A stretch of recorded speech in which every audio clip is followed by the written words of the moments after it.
Next important feature of Indian constitution is emergency. Emergency provisions को Indian constitution में बहुत elaborately explain किया गया है ताकि कभी भी देश की सोवेनिटी, यूनिटी, इंटीग्रिटी, सिक्योरिटी किसी भी चीज़ पे आंच आए तो हम इमरजेंसी लगा के उस चीज़ को कोप अप उस चीज़ के साथ कर सकें।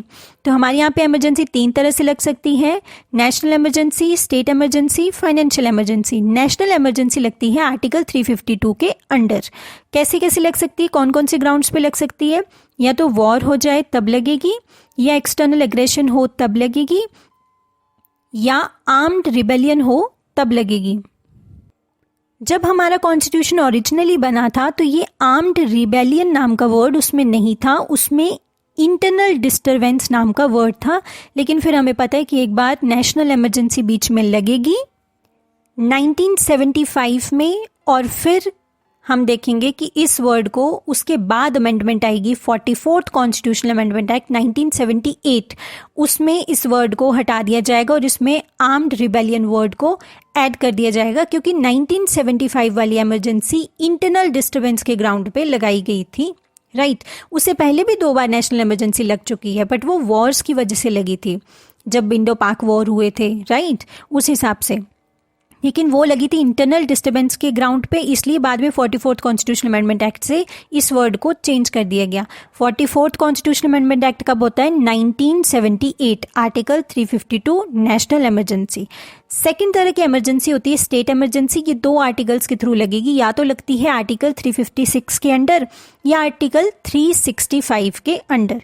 356 में क्या हो सकता है, अगर कॉन्स्टिट्यूशनल मशीनरी फेल होगी स्टेट की तो ये इमरजेंसी लगेगी, जैसे सरकार नहीं बन पाई, मेजॉरिटी नहीं प्रूव हो पाई किसी भी तरह से, तो कॉन्स्टिट्यूशनल मशीनरी के फेल होने पे आर्टिकल 356 के अंडर स्टेट इमरजेंसी लग जाएगी और प्रेसिडेंट रूल भी बोलते हैं, मतलब अब प्रेसिडेंट रूल शुरू हो जाएगा। प्रेसिडेंट रूल के साथ काम कौन करता है? गवर्नर्स, मतलब उस टाइम पे हेड कौन हो जाते हैं? गवर्नर्स।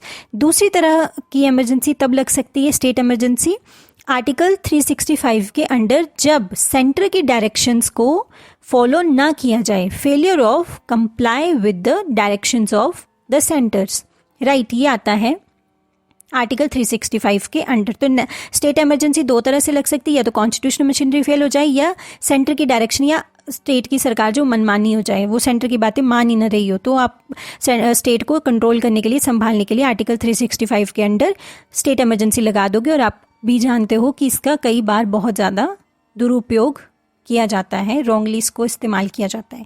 थर्ड तरह की इमरजेंसी होती है फाइनेंशियल इमरजेंसी, जो लगती है आर्टिकल 360 के अंडर। इसमें जब फाइनेंशियल अनस्टेबिलिटी होती है तब ये लग सकती है। हमारे देश में थैंकफुली आज तक एक बार भी नहीं लगी है। कोरोना टाइम में ऐसे बोल रहे थे कि शायद लग सकती है, लेकिन उस टाइम पर भी नहीं लगी। तो हमारे कॉन्स्टिट्यूशन में इमरजेंसी की प्रोविजंस दिए गए हैं और ये हमारे कॉन्स्टिट्यूशन का एक बहुत इंपॉर्टेंट फीचर है। इसके बाद जो नेक्स्ट फीचर आता है इंडियन कॉन्स्टिट्यूशन का, वो आता है इंडिपेंडेंट बॉडीज़। हमारे यहाँ पे बहुत सारी इंडिपेंडेंट बॉडीज़ हैं जो अलग अलग तरह के काम करती है और वो बहुत इंपॉर्टेंट है। जैसे इलेक्शन कमीशन सबसे इंडिपेंडेंट बॉडी है, ये इलेक्शंस को कंडक्ट करती है, चाहे वो प्रेसिडेंट के इलेक्शंस हो, वाइस प्रेसिडेंट के इलेक्शंस हो, या और भी स्टेट लेजिस्लेचर्स के इलेक्शंस हो, पार्लियामेंट के जितने भी इलेक्शंस होते हैं उनको फेयर और फ्री तरीके से इलेक्शंस को करवाना ये इलेक्शन कमीशन का काम है। ये इंश्योर करना कि इलेक्शन जो हैं वो फ्री और फेयर तरीके से हो। इसके अलावा कैग आता है, controller and audit general of India, वो एक इंडिपेंडेंट बॉडी है। इसके बाद यूपीएससी, ये जो ऑल इंडिया सर्विसेज हैं, राइट, वो एक इंडिपेंडेंट बॉडी आती है। स्टेट पीसीएससी जो होती हैं वो इंडिपेंडेंट बॉडीज़ आती हैं। तो इस तरह से काफ़ी सारी इंडिपेंडेंट बॉडीज़ हमारे कॉन्स्टिट्यूशन में गिवन है और ये कॉन्स्टिट्यूशनल बॉडीज़ भी हैं। ये आपको याद करना पड़ेगा कि कौन कौन सी कॉन्स्टिट्यूशनल बॉडीज़ हैं। यहाँ से क्वेश्चन आता है, मतलब बहुत बार यहाँ से क्वेश्चन आता है कि कौन सी बॉडी है वो कॉन्स्टिट्यूशनल है, कौन सी स्टैट्यूटरी है। स्टैट्यूटरी बॉडी कौन सी होती है? जो एक्ट के थ्रू आई हैं पर कॉन्स्टिट्यूशन में मेंशन नहीं है। जो कॉन्स्टिट्यूशन में मेंशन होती हैं वो कॉन्स्टिट्यूशनल बॉडीज़ होती हैं, राइट। इसके बाद नेक्स्ट फीचर आता है इंडियन कॉन्स्टिट्यूशन का, वो आता है 3 टायर ऑफ गवर्नमेंट। देखिए, देश जब आज़ाद हुआ ना तो गांधी जी चाहते थे कि राम राज्य की स्थापना हो, जहाँ पे गांव मतलब विलेज लेवल से हमारी इकोनॉमी बनना शुरू हो और विलेजेस इंडिपेंडेंट हो। लेकिन ये फॉलो हो नहीं सकता था, बहुत सारे कारणों से आप इकोनॉमी में भी अच्छे से पढ़ोगे, और यहाँ पे हम ओवरव्यू देख रहे हैं तो इतना डीपली जाना सही नहीं होगा। लेकिन बाद में जब पंचायत का कॉन्सेप्ट इवॉल्व होना शुरू हुआ तो later on 73rd and 74th constitutional amendment acts आएंगे 1992 में, और वो एस्टैब्लिश करेंगे three tyres of government. Right, वो कहाँ करेंगे? लोकल लेवल पे 3 tyre of government. 73rd constitutional amendment act 1992 वो कॉन्स्टिट्यूशनल रिकग्नाइजेशन दे देगा किसको? पंचायत को। और 74th आएगा, वो देगा म्यूनिसिपैलिटीज़ को कॉन्स्टिट्यूशनल रिकग्निशन। तो एक अर्बन लोकल गवर्नमेंट एस्टैब्लिश हो रही है जिसको म्यूनिसिपैलिटीज़ बोलते हैं, और रूरल लोकल गवर्नमेंट है वो पंचायत हैं। राइट, तो ये है 3 टायर ऑफ गवर्नमेंट। इसको भी आप डिटेल में एक चैप्टर्स में पढ़ोगे। इसके बाद एक इम्पॉर्टेंट फीचर है कोऑपरेटिव सोसाइटीज़ भी हैं हमारे पास। राइट, कोऑपरेटिव सोसाइटीज़ थी पहले से, लेकिन फिर आता है 97th कॉन्स्टिट्यूशनल अमेंडमेंट एक्ट 2011। याद रखिएगा, बहुत न्यूज़ में रहता है, क्वेश्चन बन सकता है। 97th कॉन्स्टिट्यूशनल अमेंडमेंट एक्ट 2011 ने कोऑपरेटिव सोसाइटीज़ को कॉन्स्टिट्यूशनल स्टेटस दे दिया, और फिर इन्हें क्या बना दिया? कॉर्पोरेटिव सोसाइटीज़ को बनाना हमारे पास अब एक फंडामेंटल राइट भी है अंडर आर्टिकल 19। याद रखिए कैसे? 97th कॉन्स्टिट्यूशनल अमेंडमेंट एक्ट 2011 ने क्या किया? It made the right to form cooperative societies a fundamental right under article 19। इसके अलावा DPSPs में भी अमेंडमेंट किया गया, और आर्टिकल 43B में कॉर्पोरेटिव सोसाइटीज़ जो है वो DPSPs में भी आ गई, और फिर पार्ट 9 में भी आ गई। कॉन्स्टिट्यूशन में पार्ट 9B को ऐड किया गया कॉर्पोरेटिव सोसाइटीज़ के लिए, और वो आर्टिकल कौन से कहाँ से तक डील करता है? पेपर में आता है article 243ZH to article 243ZT, ZH to ZT। तो एक नया पार्ट ऐड होता है कॉन्स्टिट्यूशन में, दैट इज 9B। सो एक बार ये क्वेश्चन भी आया था कि जब कॉर्पोरेटिव सोसाइटीज फॉर्म हुई थी और 97th कॉन्स्टिट्यूशनल अमेंडमेंट एक्ट 2011 से इसको कॉन्स्टिट्यूशनल स्टेटस दिया गया था, तो संविधान के कौन कौन से पार्ट्स में अमेंडमेंट हुई है? तो कहाँ हुई है? फंडामेंटल राइट्स में भी हुई, DPSPs में भी हुई, और एक नए पार्ट को भी ऐड किया गया। तो 3 तरह से 3 अमेंडमेंट्स हुई हैं कॉन्स्टिट्यूशन में, मतलब एक तरह से देखा जाए कि कहाँ अमेंडमेंट हुई है। तो नेक्स्ट फीचर आता है सेकुलर स्टेट। देखिए, ओरिजिनली सेकुलर वर्ड हमारे कॉन्स्टिट्यूशन में कहीं भी मेंशन नहीं था। बाद में प्रियम्बल में 42nd कॉन्स्टिट्यूशनल अमेंडमेंट एक्ट 1976 से इसको प्रियम्बल में ऐड किया गया था सेकुलर वर्ड को, और ये बोला गया कि हमारे जो देश है उसका जो कॉन्स्टिट्यूशन है, उसके जो 4 फादर्स ने जो कॉन्स्टिट्यूशन बनाया था, तो उसमें ऐसे बहुत सारे ग्राउंड्स हैं, जैसे आर्टिकल 14 है, 15 है, 16 है, 25 है, 26 है, 27 है, 28 है।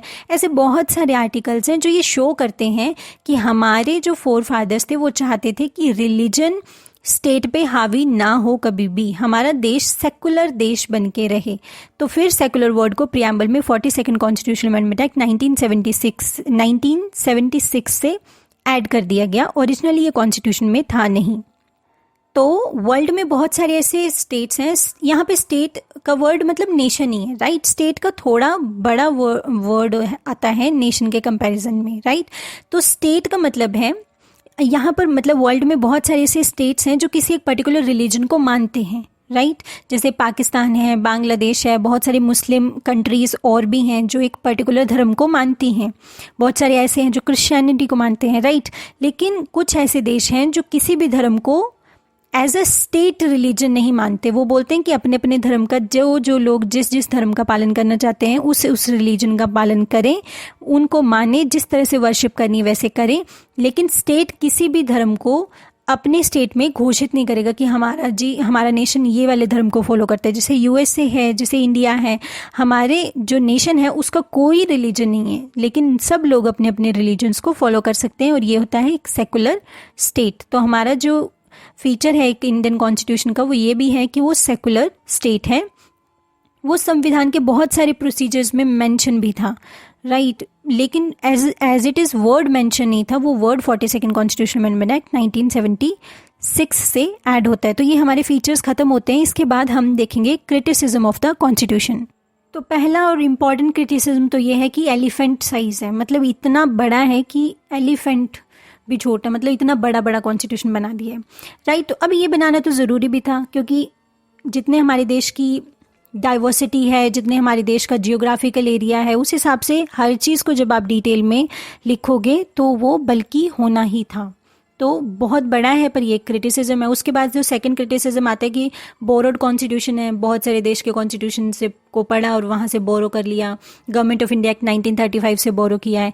यस, किया है, क्योंकि इतने सारे कॉन्स्टिट्यूशन उसकी बेस्ट प्रैक्टिसेस को हमने अपने अंदर ले लिया और वो गलत नहीं है, लेकिन एक क्रिटिसिज्म है कि बोरो किया हुआ कॉन्स्टिट्यूशन है। जब कॉन्स्टिट्यूशन असेंबली की बहस चल रही थी, डॉक्टर बी आर अम्बेडकर ने इस बात का जवाब भी दिया था कि बोरोड कॉन्स्टिट्यूशन बोलना सही नहीं है, क्योंकि अब मतलब 100 साल हो चुके हैं एक रिटन कॉन्स्टिट्यूशन को बने हुए, बहुत सारे देश उसको फॉलो करते हैं, बहुत सारी बेस्ट प्रैक्टिसेस पड़ी हैं। तो हमें क्या करना है, हमें कुछ नया इन्वेंट थोड़ी करना है, हमें तो अच्छी चीज़ें अपने देश के लिए लेके आनी है। तो बोला तो बहुत कुछ गया था कि बैग्स ऑफ बोरोइंग्स है, होच पोच कॉन्स्टिट्यूशन है, पैच वर्क है, लेकिन यस, हमें वो अडॉप्ट करना ही था। इसके बाद बोलते हैं कि a carbon copy of 1935 act. Yes, 1935 के जो गवर्नमेंट ऑफ इंडिया एक्ट है उससे बहुत कुछ लिया गया है इंडियन कॉन्स्टिट्यूशन में।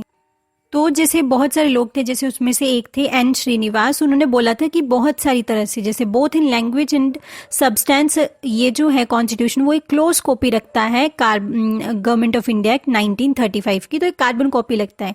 लेकिन सभी चीज़ों के जवाब देते हुए डॉक्टर बी आर अम्बेडकर ने बोला कि येस, ये गवर्नमेंट ऑफ इंडिया एक्ट 1935 से बहुत सारी चीज़ें हमने ली हैं, and I make no apologies, there is nothing to be ashamed in borrowing, right. उन्होंने डायरेक्टली बोल दिया था कि बोरो करने में कोई शर्म थोड़ी है।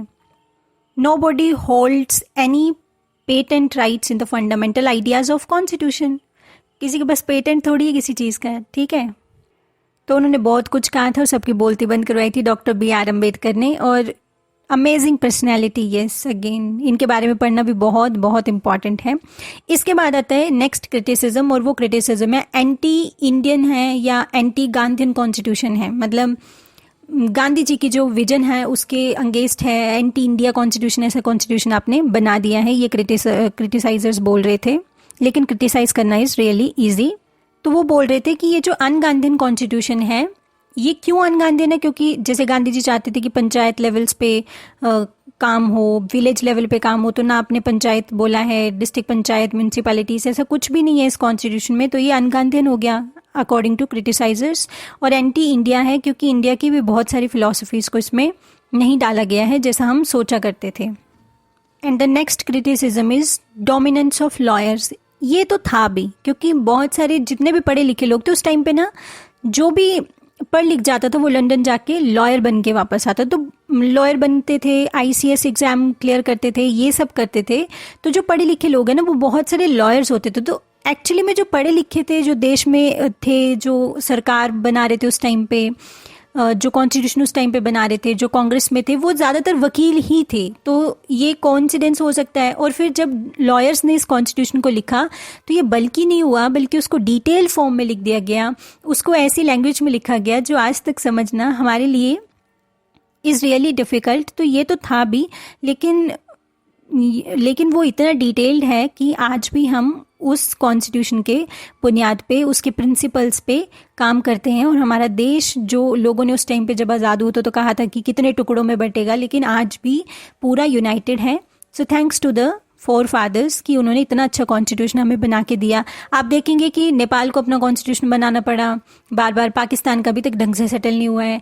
तो we are very lucky that we have those forefathers जिन्होंने इतना अच्छा कॉन्स्टिट्यूशन हमें बना के दे दिया था। तो ये क्रिटिसिज्म थे जो आपको याद रखने की क्या क्या क्रिटिसिज्म थे। इससे नेक्स्ट वीडियोस में हम कॉन्स्टिट्यूशन का एक ओवरव्यू देखेंगे कि कौन से पार्ट्स में क्या चीज़ें हैं, आर्टिकल्स कैसे कैसे हैं, right. So for now, thank you.